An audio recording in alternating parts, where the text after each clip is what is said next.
सृष्टि ने सुसाइड नहीं किया था, उसका मर्डर हुआ था। आखिर हुआ क्या था सृष्टि के साथ? सॉरी सृष्टि, तुम्हारी इस हालत का जिम्मेदार मैं हूँ। कहीं युवराज सर ने तो कुछ, वैसे साया इतना खतरनाक है कि उसके हर एहसास से मेरी रूह कांप जाती है। ये कोई आम रूह तो नहीं है, जरूर कोई शैतानी है। कौन बचाएगा मुझे इन शैतानी शक्तियों से? कहीं मैं भी सृष्टि की तरह नहीं। मुझे सृष्टि को आजाद करना ही होगा, लेकिन बदले में मुझे कैसी कुर्बानी देनी होगी? जानने के लिए सुनते रहिए साया अ कर्स लव स्टोरी, सिर्फ पॉकेट FM ऐप पर। सृष्टि, क्या ये तुम हो? हाँ, मैं सृष्टि हूँ। तुम्हारी ये हालत किसने की? मेरी ये हालत उस साया ने की है। किस साया ने? उस विशिंग वेल के साया ने, जो रास्ते पे लोगों का शिकार करती है। मैं तुम्हारी मदद कैसे कर सकती हूँ? मुझे तांत्रिक विद्या से यहाँ बांधा गया है, इसीलिए मुझे मुक्ति नहीं मिल रही है। इस पेड़ में जो लाल रंग का धागा बंधा हुआ है, उसे कल पूर्णिमा की रात को 12 बजे तुम्हें खोलना पड़ेगा, तभी मुझे मुक्ति मिलेगी। तो साया तुम्हें ऐसा करने से रोकने की कोशिश करेगी। लेकिन उस साया ने तुम्हें यहाँ क्यों बांध के रखा है?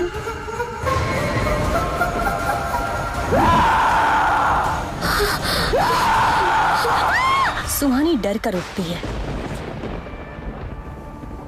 वो देखती है कि निशा गहरी नींद में सो रही है। डरावने सपनों के कारण सुहानी रोज रात को परेशान होने लगी थी। क्या ये सिर्फ सपना था, या फिर सचमुच सृष्टि मुझसे कुछ कहना चाहती है? नहीं, आजकल ना मैं कुछ ज्यादा सोच रही हूँ। एक काम करती हूँ, बरगद के पेड़ के पास जाकर फिर से देखती हूँ, शायद कुछ पता चल जाए। अगले दिन कॉलेज पहुंचते ही सुहानी फिर से उस बरगद के पेड़ के पास चली जाती है। युवराज आज भी वहीं खड़ा होकर उस पेड़ की तरफ ही देख रहा था। सुहानी को समझ नहीं आ रहा था कि युवराज उस पेड़ के पास क्यों आता है, लेकिन सृष्टि की मौत की गुत्थी सुलझाने के लिए सुहानी का युवराज से बात करना बहुत जरूरी था, क्योंकि सुहानी के अलावा एक वही था जो सृष्टि को सुन सकता था। Good morning sir.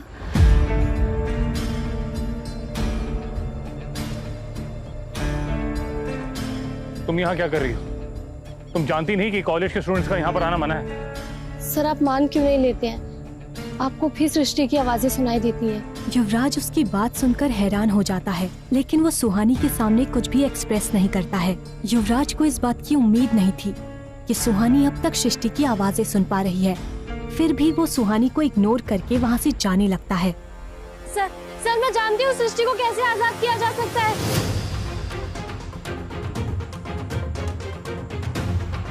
क्या जानती है इस बारे में? युवराज का ऐसा रिएक्शन देखकर सुहानी डर जाती है और उसके मुंह से एक शब्द भी नहीं निकलता। मैंने पूछा तुम क्या जानती हो इस बारे में? आज रात 12 बजे अगर पेड़ पर बंधा ये लाल धागा,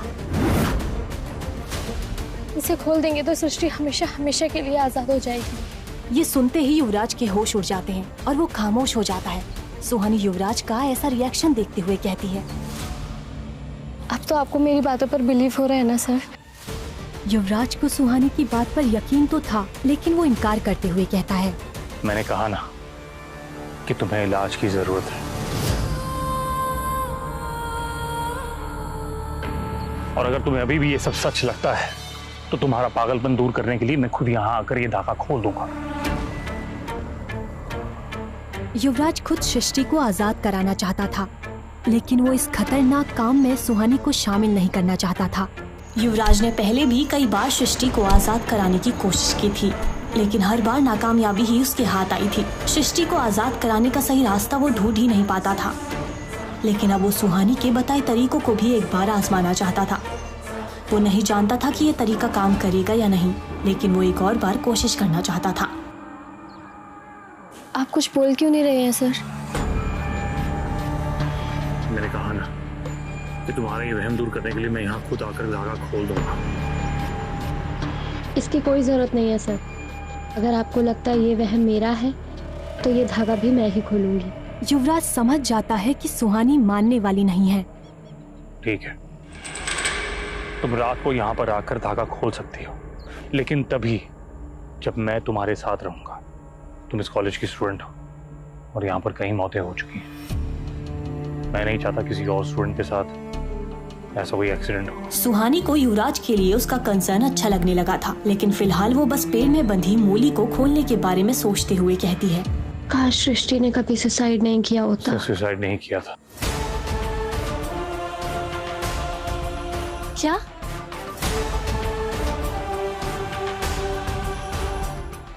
कुछ नहीं। फिर सुहानी वहाँ से चली जाती है, लेकिन युवराज वहीं रुककर उस पेड़ पर बंधे लाल धागे को देखने लगता है। सुहानी को सृष्टि की आवाजें कैसे सुनाई देती हैं?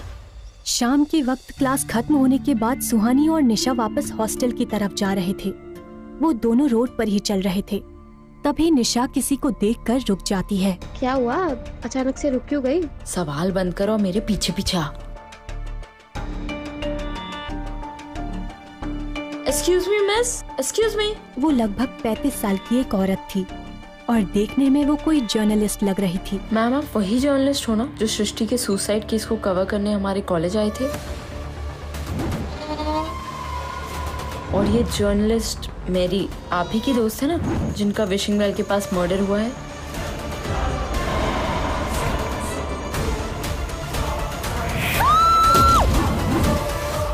ओह sorry, my name is Nisha और ये है सुहानी।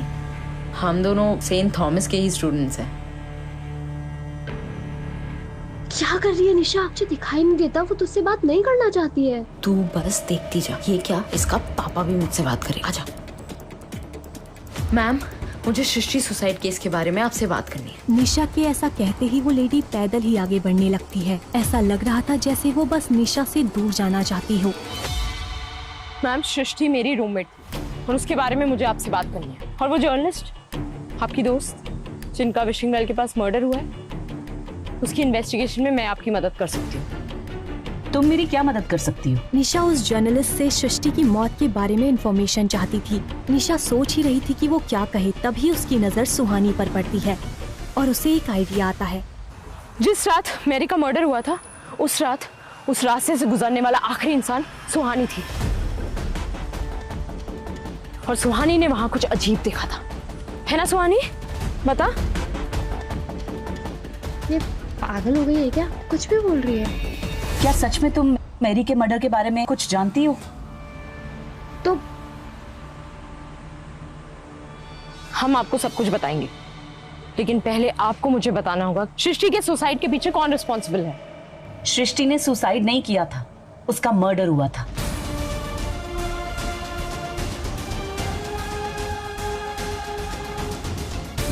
मुझे बचाओ! मुझे बचाओ! मुझे बचाओ! सृष्टि की बॉडी पे जो इंजरीज मिली हैं, उनसे साफ पता चलता है कि किसी ने उसे जबरदस्ती फांसी पर लटकाया था।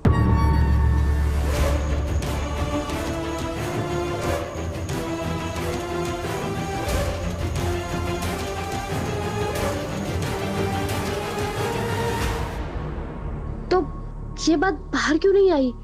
क्योंकि शिमला के कुछ पावरफुल लोग इस बात को दबाना चाहते हैं। सुहानी और निशा उस जर्नलिस्ट की बात सुनकर हैरान हो जाते हैं, लेकिन वो लोग इस बात से अनजान थे कि कोई था जो छुपकर उन पर नजर रख रहा था। कौन है वो लोग जो इस बात को दबाना चाहते हैं? मिस पद। वो इतना ही कह पाई थी, तभी उसके गले में तेज दर्द होता है और वो अपना गला पकड़ लेती है। इससे पहले निशा और सुहानी कुछ समझ पाते, सीमा बेहोश होकर जमीन पर गिर जाती है। फिर निशा और सुहानी सीमा को हॉस्पिटल ले जाकर उसे एडमिट करते हैं और उसकी फैमिली को इन्फॉर्म करते हैं। थोड़ी देर बाद सीमा की माँ हॉस्पिटल आती है।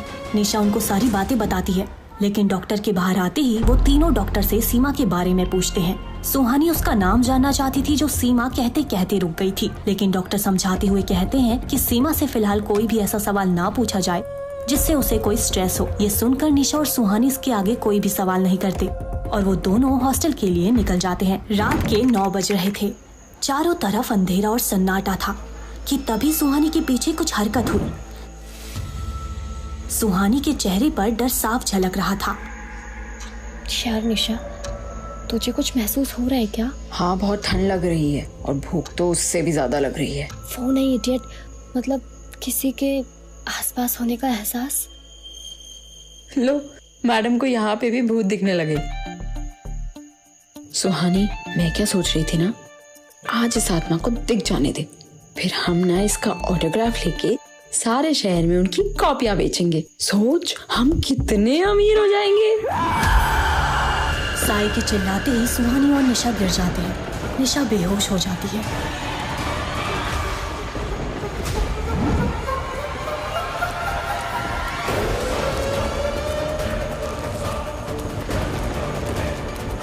साया ने अपनी शक्तियों से सुहानी को पूरी तरह बांध दिया था।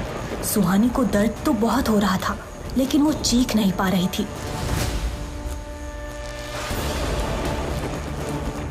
ऐसा लग रहा था कि वो साया सुहानी की जान लेकर ही छोड़ेगी। सुहानी का दर्द बढ़ता ही जा रहा था, लेकिन तभी एक तेज रोशनी सुहानी के बदन पर पड़ती है और वो साया सुहानी को आजाद कर देती है।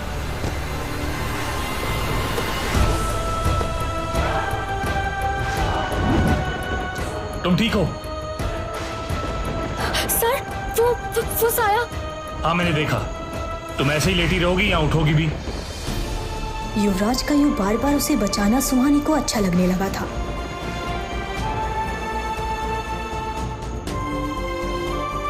थैंक यू सर, आपने मुझे फिर से बचा लिया। फिर से? सर, आप मान क्यों नहीं जाते? उस दिन इसी रोड पर आपने मुझे बचाया था। युवराज को पता था कि सुहानी सच कह रही है, लेकिन वो उससे ये बात छुपाना चाहता था। कौन है आप? इससे पहले कि सुहानी कुछ और पूछती, युवराज की नजर बेहोश पड़ी निशा पर गई।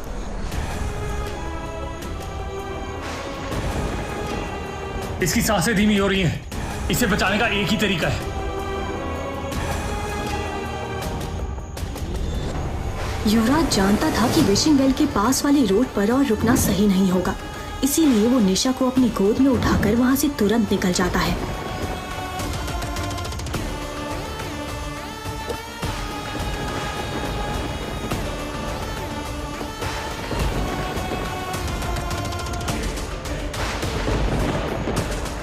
फिर वो कार को हॉस्टल की तरफ बढ़ा देता है।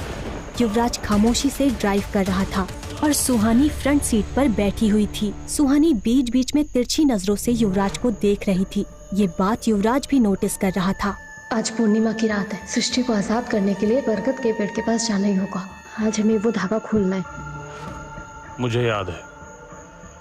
युवराज का जवाब आता है। फिर वो कुछ देर रुककर आगे कहता है, मुझे अभी भी लगता है कि तुम्हें वहां नहीं जाना चाहिए। मैं वहां खुद जाकर धागा खोल दूंगा। नहीं, मैं भी साथ जाऊंगी। क्या युवराज और सुहानी सृष्टि को आजाद करा पाएंगे? आखिर कैसे हुई थी सृष्टि की मौत? कौन है उसकी मौत का जिम्मेदार? क्या इस रहस्य का आज होगा पर्दाफाश? क्या युवराज और सुहानी सृष्टि को आजाद कराने में होंगे सफल, या फिर उनके साथ होने वाली है कोई अनहोनी? क्या सीमा को कुछ ऐसा पता था जिससे सारे राज खुलने वाले थे? क्या सीमा की सच्चाई बताने से पहले ही ले ली जाएगी उसकी जान?